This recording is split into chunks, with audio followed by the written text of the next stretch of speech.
শিক্ষার্থী বন্ধুরা, আসসালামু আলাইকুম। আশা করি তোমরা সবাই ভালো আছো। তো আজকে আমি তোমাদের পঞ্চম শ্রেণীর যে গণিত রয়েছে তারই প্রথম অধ্যায়ে তোমাদের যে গুণের অধ্যায়টি রয়েছে, আজকে আমি তোমাদের সেখান থেকে কিছু অঙ্ক করাবো। তো আজকে আমি তোমাদের যে অঙ্কগুলো করাবো সেটি হচ্ছে, দেখতে পাচ্ছ যে সহজ পদ্ধতিতে ব্যবহার করে গুণ করি। তো দেখতে পাচ্ছি আমরা এখানে 1 2 3 যে তিনটা অঙ্ক রয়েছে, আমরা সে অঙ্কটি করাবো। 101 গণিত 45, 110 গণিত 33 এবং 1100 গণিত 27। তো চলো যাই, আমরা খাতা কলমে জিনিসটি বাস্তবে দেখি। তো প্রিয় শিক্ষার্থী, আমরা দেখতে পাচ্ছ যে 4 নাম্বার সহজ পদ্ধতিতে গুণ করি। এখান থেকে আমরা 3টা অঙ্ক বেছে নিয়েছি, 1 নাম্বার, 2 নাম্বার এবং 3 নাম্বার। আমরা দেখতে পাচ্ছি 1 নম্বরে 101 গণিত 45, আমরা এই অঙ্কটিকে সহজ পদ্ধতিতে ক্যালকুলেশন করব। তো দেখতে পাচ্ছ যে এখানে আমাদের 101 গণিত 45। তো আমাদের যে কাজটি প্রথমে করতে হবে সেটা হচ্ছে এই 101কে আমাদের নিয়ে কাজ করতে হবে, অর্থাৎ বড় যে সংখ্যাটি রয়েছে সেটিকে নিয়ে আমরা কাজ করব। তো এখানে আমরা 101কে আমরা কি করতে পারি? 101কে আমরা করতে পারি, দেখো যে 100 যোগ 1, দেখো 100 যোগ 1 সমান কিন্তু 101 হয়। 101কে কিন্তু আমরা 100 যোগ 1 করতে পারি, অর্থাৎ 100 যোগ 1 হয় 101। ঠিক আছে না? তার মানে আমরা লিখতে পারি 101 আছে, আমরা লিখলাম 100 যোগ 1। এখানে যদি 2 থাকতো তাহলে কি লিখতাম? 100 যোগ 2। এরকম হচ্ছে ব্যাপারটা, আমরা ভাঙবো এক কথায়। তারপর কি ছিল? গুণিত 45। আমি আবারও বলছি, এখানে 101 আছে, তো আমরা 101কে কি করতে পারি? 101কে করতে পারি 100 যোগ 1 সমান হচ্ছে 101। এখানে যদি 103 থাকতো তাহলে কি লিখতাম? 100 যোগ 3। এখানে যদি 105 থাকতো তাহলে কি করতাম? 100 যোগ 5 দিয়ে 1 গুণিত আছে, গুণিত দিলাম, 45 আছে, 45 দিলাম। এরপর আমাদের পরবর্তী যে কাজ সেটা হচ্ছে, দেখো এই ব্র্যাকেটের ভিতরে আছে, এর মানে হচ্ছে যে 45 দিয়ে কিন্তু দুটাই কিন্তু গুণ করতে হবে। তো গুণটা কিভাবে করে করব? একবার 100 দিয়ে 45কে গুণ করব, আবার 1 দিয়ে 45কে গুণ করব। এটাই হচ্ছে ব্যাপারটা। অর্থাৎ 100-র সাথে একবার 45কে জোড়া করব এবং 1-এর সাথে একবার 45কে জোড়া করব আর কি। তো দেখতে পাচ্ছি যে আমরা 100-র সাথে যদি 45কে গুণ করি তাহলে হয় 100 গণিত 45। দেখো আমরা এই যে 100-র সাথে 45কে গুণ করলাম, এবার বাকি আছে 1, তাহলে 1-এর সাথে আমরা 45কে গুণ করব। তাহলে হচ্ছে, যেহেতু এখানে একটা যোগ চিহ্ন ছিল, আমরা এখানে যোগ দিব। তাহলে হচ্ছে 1 গণিত 45। তাহলে আমরা এখন লিখতে পারি কি, যে 100 গণিত 45 সমান কত হয়? 45, 100-তে 4500। তো আমরা এখন লিখব 4500। তো আমরা এটাকে ব্র্যাকেট দিয়ে ঘিরে দেব, তাহলে জিনিসটা ভালো লাগবে যে এটা জোড়া হলো। খেয়াল করে দেখো যে 145, তাহলে 145 এবং 1-এর সাথে 45 করলাম দিয়ে এটাকে আমরা ব্র্যাকেট দিয়ে ঘিরে দিলাম। তো 45কে গুণিত 100 মানে হচ্ছে কি, 45কে যদি আমরা 100 দ্বারা গুণ করি তাহলে হয় 4500। যোগ আছে যোগ, এবং 45 গণিত 1 মানে হচ্ছে 45 একে 45। তো এবার আমরা দেখতে পাচ্ছি, আমরা এখন 4500-র সাথে যদি 45 যোগ করি তাহলে আমরা যেটা পাই সেটা হচ্ছে 4545।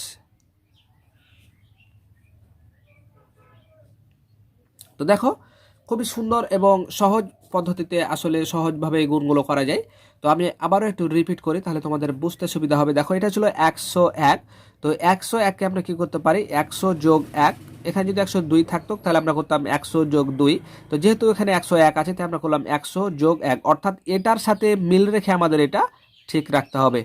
তো এবার আমরা যেটা দেখতে পাচ্ছি সেটা হচ্ছে, আমরা এবার জোড়া মিলাবো, অর্থাৎ 100-র সাথে একবার 45কে গুণ করব এবং 1-এর সাথে একবার 45কে গুণ করব। দেখো 100-র সাথে 45কে আমরা গুণ করেছি, তাই আমরা লিখলাম যে 100 গুণিত 45, এবং 1 আমরা 1-এর সাথে 45কে গুণ করব, তাই হচ্ছে 1 গুণিত 45 লিখেছি। যেহেতু এটা যোগ করেছি 100 যোগ 1, তাহলে আমরা এখানে যোগ চিহ্নটা ব্যবহার করলাম। এরপর দেখতে পাচ্ছি 100 যোগ 45 সমান হচ্ছে 100-র সাথে যদি 100 গুণিত 45, অর্থাৎ 100-র সাথে যদি 45কে গুণ করি তাহলে হয় 45 100-তে 4500, এবং 1-এর সাথে যদি 45কে যোগ গুণ করি তাহলে হয় 45 1-কে 45। এবার 4500-কে যদি আমরা 45-এর সাথে যোগ করি তাহলে হয় 4545। এটাই হচ্ছে আমাদের কাঙ্ক্ষিত অ্যান্সার। এরপর আমরা দেখতে পাচ্ছি, দেখো আগের অঙ্কতে ছিল 101, আমরা যোগ করেছিলাম 100 যোগ 1। এবার কিন্তু দেখতে পাচ্ছি যে 100-র সাথে আমরা 10 যদি যোগ করি তাহলে কিন্তু আমরা পাবো 110। তো দেখো 100 যোগ 10, তাহলে 100 যোগ 10 মানে হচ্ছে 110। দেখো 100 যোগ 10 সমান কিন্তু 110 হয়, তাহলে কি গণিত 33 ছিল, আমরা গণিত 33টা বসিয়ে দিলাম।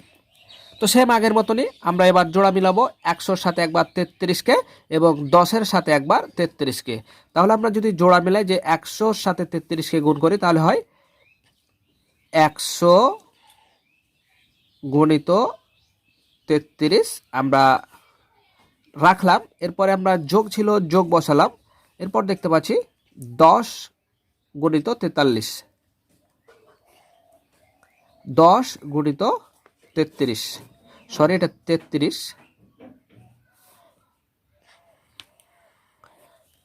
তো দেখতে পাচ্ছি আমরা যে কাজটুকু করলাম যে 100-র সাথে একবার 33কে জোড়া মিলালাম এবং 10কে একবার 33-এর সাথে জোড়া মিলালাম। যেহেতু এটা যোগ চিহ্ন ছিল তাই আমরা এখানে যোগ ব্যবহার করলাম। তো এবার আমরা যদি 100-কে 33 দ্বারা গুণ করি তাহলে হয় 33 100-তে 3300, যোগ আছে যোগ, এবং এটার ক্ষেত্রে আমরা দেখতে পাচ্ছি যে 10 33-এ গুণ করলে আমরা পাবো 330। তো এবার যদি আমরা এটাকে যোগ করি যে 3300-কে যদি আমরা 330 দ্বারা যদি যোগ করি তাহলে আমরা পাবো 3630, 3630। এটাই হচ্ছে আমাদের কাঙ্ক্ষিত অ্যান্সার।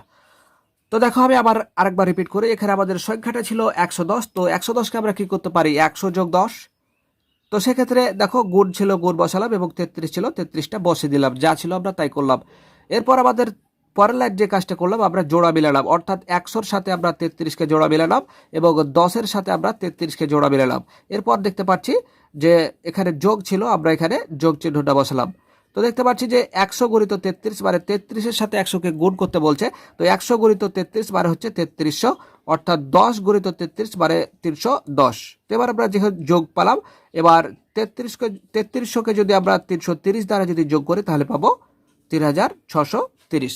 তো এটাই হচ্ছে আমাদের কাঙ্ক্ষিত অ্যান্সার। তো এবার আমরা 3 নম্বর যে অঙ্কটি ছিল সেটা হচ্ছে যে এই যে এটা হচ্ছে 3 নম্বর অঙ্ক। দেখো 1100 গুণিত 27-কে আমরা কি করতে পারি, আমরা 1000 যোগ 100 করতে পারি। আমরা এখানে 1100 রয়েছে, দেখো খেয়াল করে যে 1100 রয়েছে। তো আমরা এটাকে যদি ভাঙি তাহলে আমরা কি করতে পারি যে 1000 যোগ 100, ঠিক আছে না? এখানে যদি 200 থাকতো তাহলে আমরা কি লিখতাম 1000 যোগ 200। তো যেহেতু এখানে 1100 রয়েছে তাই আমরা কি লিখলাম যে 1000 যোগ 100 গুণিত 27 আছে, 27 আমরা বসিয়ে দিলাম। তো এরপর আমাদের যেটা কাজ সেটা হচ্ছে জোড়া করব। আমরা 1000-এর সাথে একবার 27-কে জোড়া করব, 1000 গুণিত 27। এবার 100-র সাথে আমরা 27-কে জোড়া করব, তাহলে যোগ ছিল যোগটা বসিয়ে দিলাম। এরপরে 100 গণিত আমাদের 27 ছিল, 27 বসালাম। এবার দেখতে পাচ্ছি আমরা যে 1000 গণিত 27, অর্থাৎ 1000-কে যদি 27 দিয়ে গুণ করি তাহলে হয় 27000,